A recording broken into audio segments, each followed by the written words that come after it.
$720,000. That's the number most people never do the math on before they start dreaming about $10,000 a month in passive income.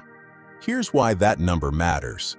A lot of people hear $10,000 a month and picture a lifestyle, freedom, no alarm clock.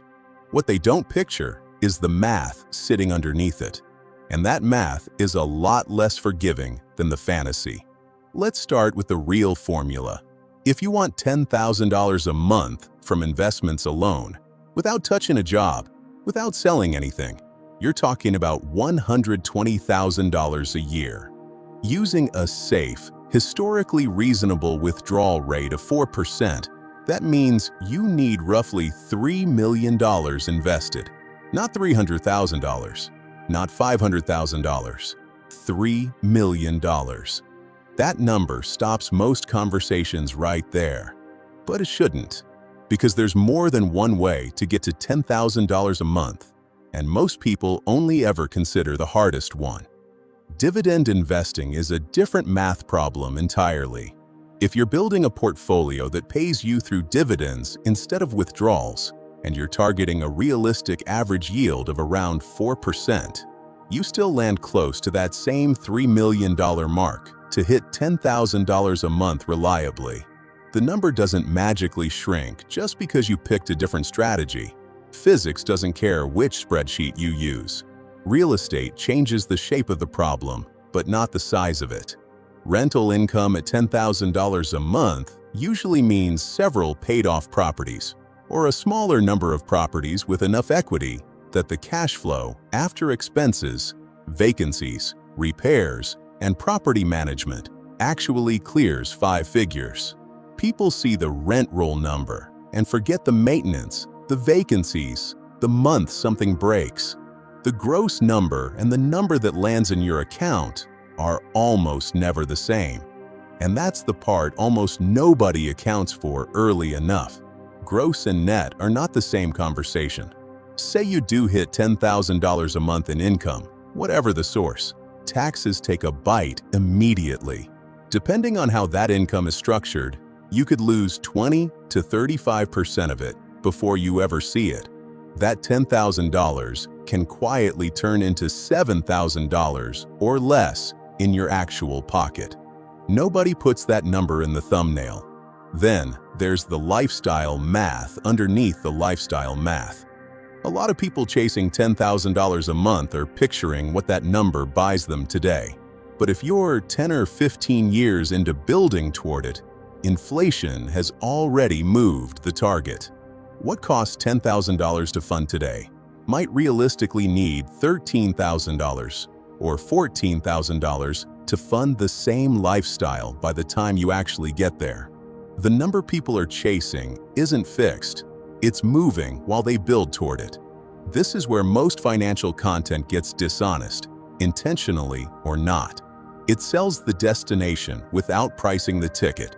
A $10,000 a month passive income lifestyle sounds achievable when nobody names the asset base required to sustain it, or the tax bill waiting at the other end, or the fact that inflation is quietly raising the bar every single year you're still working toward it. None of this means the goal is impossible. It means the goal has a real price, and most people are aiming at it blind. So here's the honest starting point. Somewhere between $2.5 and $3 million, depending on your strategy, your tax situation, and how much of that income you actually need to be liquid versus reinvested. That's the number underneath the number. And once you actually see it clearly, the real question changes. It stops being, how do I make $10,000 a month? And becomes something much more specific. How do you actually build toward an asset base that large? Starting from wherever you're standing right now, let's talk about how someone actually gets there, because the number itself isn't the hard part. The habit is. Say you're starting from zero. If you invest $1,500 a month into a diversified portfolio, averaging a historical 8% annual return, you'd cross $1 million in about 21 years. Not overnight, not a get-rich scheme. just consistent contributions, left alone, compounding quietly in the background while life happens around them. To get to that $2.5 to $3 million range, you're looking at closer to 27 to 30 years at that same contribution level, or a shorter timeline if you increase contributions as your income grows. That second part matters more than people think. Most people's income doubles or triples over a working career. If your contributions stay flat while your paycheck grows, you're leaving the fastest lever on the table. Here's the part that actually determines who gets there and who doesn't. It's not the size of the first contribution. It's whether the contribution survives contact with real life. A car breaks down, a kid needs braces, a vacation feels earned after a hard year. Every one of those moments is a small decision point where the plan either holds or bends. And the people who reach $10,000 a month in passive income aren't the ones who never face those moments. They're the ones who kept the transfer running anyway, even at a smaller amount, instead of stopping it completely. That's the real engine. Not a secret stock pick, not a shortcut nobody else knows about. Just money moving on a schedule, month after month, for 2 or 3 decades, while the market does what it's done historically over long stretches of time. There's also a faster path some people take, and it's worth naming honestly. Building a business or a side income stream that eventually throws off $10,000 a month doesn't require $3 million in assets. It requires building something valuable enough that people pay for it directly. That path is faster for some people and completely inaccessible for others, depending on skills, market, and timing. It's not free money. It's a different kind of risk, traded for a shorter timeline. Most people underestimate both paths at the same time. They think the investment path is faster than it is, and they think the business path is easier than it is. The truth sits in the uncomfortable middle. Real money, real time, real trade-offs, no matter which route you pick. So what does this actually mean for you? Right now, today, it means the fantasy version of $10,000 a month, the one with no context, no tax bill, no timeline, was never real to begin with. The real version has a number attached to it, somewhere around $2.5 to $3 million in assets, or a business generating that income directly, and a timeline measured in years, not months.